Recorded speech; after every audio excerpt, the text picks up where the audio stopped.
What's going on, guys, and welcome back to another Vikings franchise gameplay. In today's game, we are in week number 11, getting ready to take on the Cincinnati Bengals. And our Vikings are coming into today's matchup coming off of the bye week. Feeling good, feeling refreshed, feeling recharged, feeling like the Vikings that we were before. Because as you know, in that week 9 matchup, we did struggle against the Los Angeles Rams. We looked nothing like the normal Vikings that you see any other time I'm posting about this franchise. I mean, we couldn't run the ball. Kirk Cousins struggling was what we normally are like. Kirk Cousins just really still struggles with this team. But the fact that we could not run the ball, that was really eye-opening there. Wasn't expecting that as a huge shocker there. So, but it's all good though. We relaxed. You know, Kirk Cousins came to me as the team captain, asked me, "Yo, coach, what can we do?" I said, "You know what? Y'all go ahead and relax. We're not gonna practice hard at all over this bye week. Y'all deserve the time off, recharge your battery." So we're back, but we are in a tough matchup here with the Cincinnati Bengals, who are coming into today's contest with a record of 8-1. And hold up, check things out right here. You see, notice who's 9-0, who is 8-1. The Buccaneers end up losing. They end up matching up against the the Dolphins in week 9 or week 10, and they ended up losing. So hey, we got a clear shot for that. Well, not really, because they still do own the tiebreaker over us, but we still got a chance at possibly getting the number one seed in the NFC and coming into going into playoffs with that bye. But anyways, here we are starting things off against the Bengals. Kirk Cousins in this offense back onto the field for the first time, and we're going to do what we're best at: hand the ball off to Dalvin Cook. And Dalvin's already looking a little bit better. Last time we were on the field, that stretch didn't really work. Dalvin just couldn't turn the corner. Very good blocking there by the offensive line, and he's able to pick up 11 yards in the first down. Second and 7 from the 41-yard line. We're going to ask Kirk Cousins to drop back and throw the ball, see if he's on target. Finding his man Adam Thielen across the 50-yard line. Well, he was across the 50-yard line, and then he ended up running back.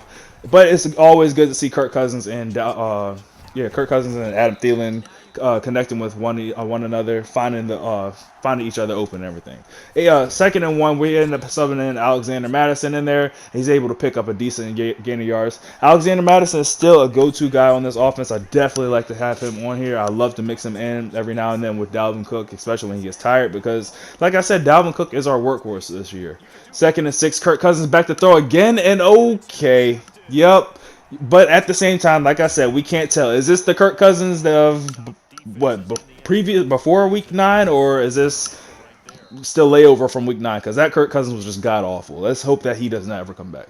Second and 9, Joe Burrow in this this high scoring Cincinnati offense on the field, but he ends up going down to a sack. Eric Wilson coming off the edge, bringing down Joe Burrow, bringing up a 3rd and 17. Burrow in the 5 wide set, drops back to throw, looking to go for the sticks, but ends up finding Harrison Smith, and Harrison Smith picks it off, makes the man miss, and returns his ball all the way down to the 22-yard line. And Kirk Cousins is Kirk Cousins is still in the field. This is Wildcat. He's out as a receiver at blocking. We end up running the Wildcat with Dalvin Cook, and goes nowhere. Ends up losing 3 yards. Second and 13, Kirk Cousins back in his normal position of quarterback, drops back to throw, looking for Adam Thielen again, and Thielen bailed him out on the catch down to the 9-yard line. First and goal, we're going to hand the ball off to Dalvin Cook, who's able to get some blockings. Who's that? Tajay Sharp? Unable to get the block there on the cornerback. Second and goal, right back to Dalvin Cook. This time he's able to get the edge and stretch the ball over the end zone, possibly in for a touchdown. It is a touchdown because he didn't challenge the play. I'm surprised that my opponent didn't challenge the play at that, because, I mean, even for me, I wasn't even thinking that Dalvin Cook got into the end zone. It was close, but I definitely would have challenged that one. But maybe he was just thinking he was delaying the inevitable, but whatever. I'll take the points. First and 10, Joe Burrow goes down to a sack, brings up a second and 17. They run hurry up for whatever reason, and it actually works for them. They end up running the ball with Joe Mixon. He's able to pick up a decent game, bringing up a third and more manageable 3rd and 4 from the 31-yard line. They're going to go across the middle. Oh my God! Go across the middle to his running back. He gets lit the hell up by Harrison Smith, forces the fumble. Anthony Barr recovers it, and the Bengals are right back. The Bengals are right back on defense. Here comes the Vikings. Kirk Cousins finding Tajay Sharp across the middle, gains down to the 13-yard line. Already inside the red zone again. We're still in the first quarter, 43 seconds left here in the game. Kirk Cousins drops back to throw, looking end zone, and ends up finding his guy Justin Jefferson, who still does not have a depth upgrade stories at all. In the back of the end zone for the second Vikings touchdown. 14-0 lead. Joe Burrow and the offense back on the field, probably wondering what the hell just happened. The game just started when we're already down. We're already on our third possession and we're down 14 points. Well, make that 21 points as the defense is not blowing up the running back in the backfield. That guy Montez Sweat on the recovery, scoop a score into the end zone, and Burrow's back on the field, down 21 points. So do I need to say it? I'm so glad I made that trade again. Montez Sweat, one of those players I traded my first, second, and third round pick away for. Burrow back on the field, ends up connecting with his wide receiver T. Higgins underneath for a gain of 4 yards. This Bengals offense is going to need something to happen, anything to happen at this point, because it's all been bad. It's only the first quarter. I don't see it getting any easier. 3rd and inches, Joe Burrow back to throw. Well, no, he hands it off. Joe Mixon's able to pick up the first down. Anthony Barr just seconds behind there, or just 2 steps behind on that one. 1st and 10, Burrow back to throw again, and he's intercepted by Anthony Harris, and Anthony Harris is going to take this. He's at the 20. Joe Burrow gets knocked down by Anthony Barr, and Anthony Harris is into the end zone for another Vikings touchdown. When it rains, it pours. I told you, Joe Burrow and this offense was looking for something and anything, and they're going to need to start praying right now because this is looking horrible. Down 28 points in the first half. Running the ball, you get hit, stick, and you fumble. Passing the ball, and we're on there with we're all over you with the users. What can this offense do? The young rookie, well, not a rookie anymore. He's a first-year pro. Is definitely struggling right now. 1st and 10 after the nice pickup. They run a hurry up. Joe Burrow back to throw again, looking for the safe throw. He's not going to find it on this play. Ends up finding Holton Hill for another interception. His second interception. Holton Hill trying to return it just like Anthony Harris. Unable to get it for a touchdown, but gives this Kirk Cousins and his offense the ball in very good position, already ready to score. Kirk Cousins feeling himself right now. All right, calm down, Kurt. The defense is playing well. That doesn't mean that you're going to play well also. Dangerous throw to Kyle Rudolph in traffic there. Luckily, that ball ends up falling incomplete. Get back to the jet sweep with Justin Jefferson. Picks up the first down, gains to the 27-yard line. Kirk Cousins back to throw on 1st and 10. Looking, had all day to throw and ends up finding his guy Adam Thielen down to the 5-yard line. And you know from this area, it's all about Dalvin Cook. 1st and goal, we hand the ball off to Dalvin. Gets stopped on the dive, but we say hold up. Go ahead and hurry up here. End up changing the play. Kirk Cousins at the line. Get ready to snap the ball when we're going to hand it off to Dalvin Cook again, and that looks a little bit better now. Dalvin Cook's able to get into the end zone off of the stretch to the right, and 35-0. Not Dalvin. Joe Burrow. We're going to really need a sighting from you here, sir. You're really going to have to start doing something. There's still a slim chance of them coming back, maybe, because I mean it is Madden. There's still a slim chance of them coming back, but it starts with Joe Burrow and this offense right here doing what they're best at. I think that's really running through Joe Mixon. They really need to start getting back to hand the ball off to Joe Mixon and just utilizing Joe Mixon in a similar fashion as which we utilize Dalvin Cook. Start throwing him the ball out the backfield. Maybe even put him on some. I don't even know who that X Factor receiver is that he has. Oh, snap. I know who that is. That's John Ross, and he ends up burning our defense. I forgot all about him. But, you need to start using that man also. I don't think we have anybody to match John Ross's speed. So we're going to have to go switch our defense up, or else he's really going to start to burn us with that. But anyways, 1st and 10, we're looking to burn them with the jet sweep of our own with Justin Jefferson. He's close to breaking one. He's very close. Ends up picking up the first down to the 35-yard line. 1st and 10, late find, but beautiful catch by Irv Smith Jr. Kirk Cousins had him open way before he threw it to him. Just bailed him out there. Speaking of a bailout there, Tajay Sharp, glad he's freaking tall and has Nice pet catch because he probably bailed Kirk Cousins out of throwing another interception. 3rd and inches, we hand the ball off to Dalvin Cook up the left sideline. He's able to pick up a lot of yards all the way down to the 29-yard line. 2-minute warning here, hitting here. Kirk Cousins under center, back to throw, looking to go deep to Justin Jefferson. Has him, but Justin Jefferson just ain't unable to make the catch. Probably could have gotten a better throw there by Kirk Cousins if he was able to put that more on the sideline in the end zone. Maybe Justin Jefferson comes away with that catch. 2nd and 10, we try to take a deep shot to Adam Thielen, who's unable to make the catch. I don't know. I guess it was an overthrow by Kirk Cousins, maybe. We try to set up the screen for Dalvin Cook on 3rd down. Gets decent yardage, but not enough. We end up bringing Dan Bailey onto the field for, a 43-yard field goal. And Dan Bailey has no problem knocking that through. 38-7, 31-point lead for the Vikings. The Bengals finally got into the end zone. They're going to need a lot more of that to come back in this one, but let's be honest. I think this game's pretty much over at this point. Joe Burrow and company back on the field here. We're running man-to-man defense now just for the simple fact that we got beat deep by John Ross, and probably could have said he probably had us beat on that one also. I don't know. If Joe Burrow would have thrown that, I think John Ross might have caught that. I think that might be Holton Hill on him. Holton Hill doesn't have that kind of speed. 1st and 10, Joe Burrow back to throw. This time we switched to the 3 deep and had that guy over top of John Ross. I think he's looking for John Ross more, but ends up getting swatted down by, I think that was Anthony Barr. And Anthony Barr just a half step too slow. T. Higgins able to make the huge catch for Joe Burrow down to the 43-yard line. 36 seconds left. Bengals looking to put up some kind of points here. And that catch by Boyd is going to help him out. Running hurry up, 24 seconds left. Joe Burrow looking to get something quick and possibly call timeout. We're stuck on Montez Sweat. We end up rushing him, and gosh. We ended up hitting Joe Burrow late. Late hit on the quarterback, 15-yard penalty. Now Burrow and company has the ball. 2 minutes left. 2 timeouts left and 19 yards to go to the end zone, and they throw an interception. So, okay, that helps. Offense back on the field. We're not going to look for anything too crazy. If Justin Jefferson is able to make something happen on that, but if not, we're just going to go ahead and take it to the second half. And I'm feeling really comfortable at how our offense is. I'm worried on defense because of John Ross, but offensive-wise, I feel like we can do what we need to do to go ahead and close the game out here. If we stop them on this first drive here, I'm feeling really good. I don't think any Madden BS will happen past this point. Some Madden stuff that really should have happened is a fumble there by Joe Mixon as he runs into the wall, which is Harrison Smith. Ever since week 8, Harrison Smith has been playing a little bit different.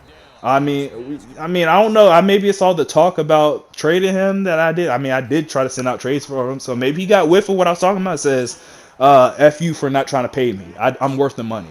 But me personally, I don't think you are. 1st and 10 from the 38-yard line. And in the video game, Harrison Smith, not in real life. Please don't. Yeah. 2nd and 10 after the Joe Burrow incompletion.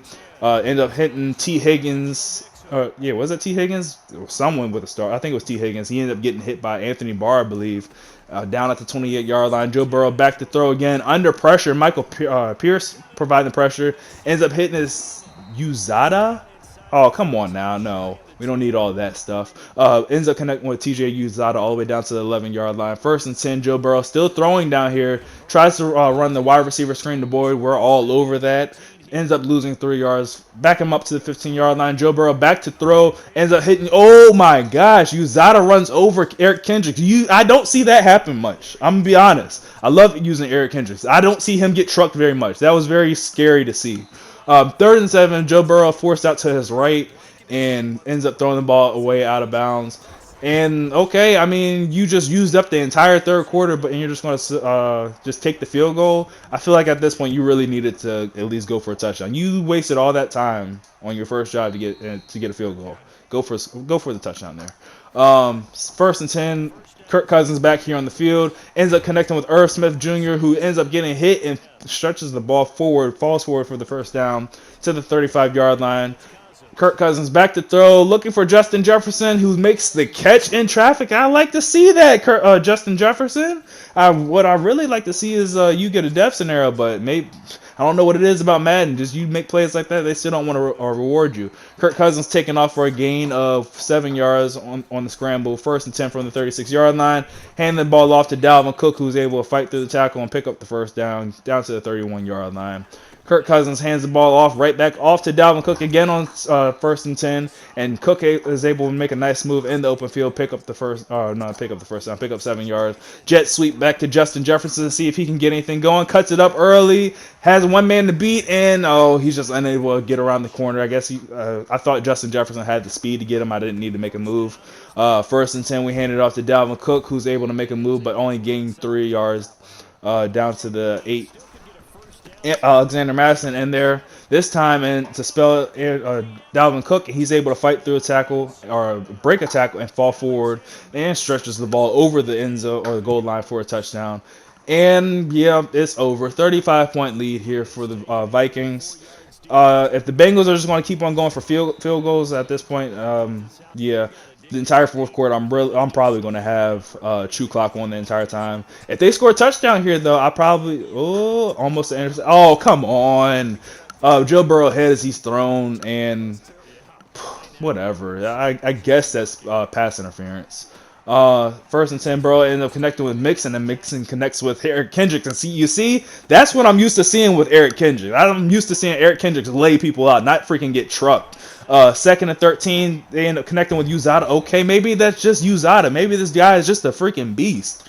Ends up getting a gain all the way down to the 22-yard line. Burrow under pressure, hit as he's thrown, and that ball falls incomplete. 2nd and 10, Joe Burrow back to throw again, looking for anything deep, ends up checking it down to Single, and Single is not like Uzada, ends up getting chopped down at the 14-yard line. 3rd and 2, Joe Burrow back to throw, and he ends up finding Harrison Smith, and Harrison Smith on a possible pick 6 of his own. This was his second interception of the game. Joe Burrow's not going to catch him at the 10, at the 5, and Harrison Smith is going to dance his way into the end zone with the young Joe Burrow watching in the rear view as he dances his way into the end zone. Okay, Harrison Smith, I hear you. I'm debating. No, I'm not gonna. I'm not really. I'm gonna let you walk. I'm not paying you. I'm not paying for you. 45 million is too much. 45 million is too much, Harrison Smith. I'm not paying you. You're going to be walking into free agency. Look at Eric Kendricks making the play on Joe Burrow. If we were unable to swerve Joe Burrow there, ends up tacking Eric Kendricks down at the 13-yard line. Kirk Cousins and company back on the field. Haven't had to do much. And, Alexander Madison with an unnecessary juke, but beautiful at the same time. Ends up scoring the touchdown, but unfortunately, who is that? Justin Jefferson with the hold and brings it back. Now, Justin Jefferson has to redeem himself here. Nope, you didn't. If you would have gotten into the end zone in one play, I would have redeemed you. But no, you shouldn't have done that. 2nd and 7, we hand the ball off to Alexander Madison. He gets stopped. End up throwing Dalvin Cook back in there on 3rd and 9. Kirk Cousins back to throw, looking for the end zone, and damn it, Kirk. Damn it, Kirk. Looking for Adam Thielen. Ends up getting intercepted. What's that, his first or second interception of the game? I don't know. 1st and 10, Joe Burrow back on the field under pressure from Michael Pierce. Ends up throwing another one up, and what? Maybe Harrison Smith should have had another interception there, his third. But okay, I'm still not paying him. 2nd and 10 from the 20-yard line. Joe Burrow back to throw across the middle, and we just mistimed that with Harris. That should have been another interception by us. We end up chasing Boyd down at the 30-yard line. 3 minutes left here in the fourth quarter. Bengals down by 42. Joe Burrow looking to put the ball in the end zone to make this score look a little bit better. Ends up connecting with T. Higgins across the middle down to the 17-yard line. 1st and 10. Burrow in the shotgun. They tried to mess up my zones. You saw it. Ends up going for Uzada. And this guy, Uzada, has been making all types of catches all over my defense and running Eric Kendricks over. Just for that simple fact, I might try to trade for him next year. 2nd and 2 from the 9-yard line. Joe Burrow back to throw. Looking across the middle and ends up having Boyd, who takes a shot from not Harrison Smith or Kendrick. I don't know who that was. But he makes the catch at the 1-yard line. 1st and goal, Joe Burrow back on the field. Or back, in the red zone for the first time because they ended up scoring on a deeper pass. And, okay, you just spiked the ball through my player's head. Hella disrespectful. But it's all right. 2 minutes left here in the game. I'm pretty much over it. We're going to go ahead and put chew clock on and just run this ball out with Dalvin Cook. Gets the first down gain up to the 13-yard line or 31-yard line. Bengals don't call, hopefully they're not going to call their timeouts after this. We end up picking up the first down. And, yep, this is pretty much going to be the end of the game here. So leave a like on this video if you enjoyed. Please subscribe if you guys are really liking this Vikings franchise gameplay. Next, I mean, so far this season has been going pretty well. I feel like that at this point in the year, with us having this entire second half left, I think that the Bengals were our last test, a team that's really going to test us. Well, one of the last two teams. I think it's also going to be Washington. Washington is also a pretty good team in this CFM. Um, so yeah, leave a like on the video if you guys enjoyed. Subscribe for those. And I'm pretty sure we have a good handle on our division games at this point also. Like I'm pretty sure our Vikings are headed right back to the NFC Championship game. So I will catch you guys in the next video. Later. They think that they can bottle this and carry it with them. And as an offensive coordinator, you just don't think you can do anything wrong. Whatever you call, run, pass, it's all going to work. That's called being in the zone. So for the Vikings, the great run they've been on continues as they move to 9-1 now. And they'll get another road test next week as they have to go to Lambeau to take on the Packers. Meanwhile, for Cincinnati, they suffered just their second loss as they dropped to 8-2.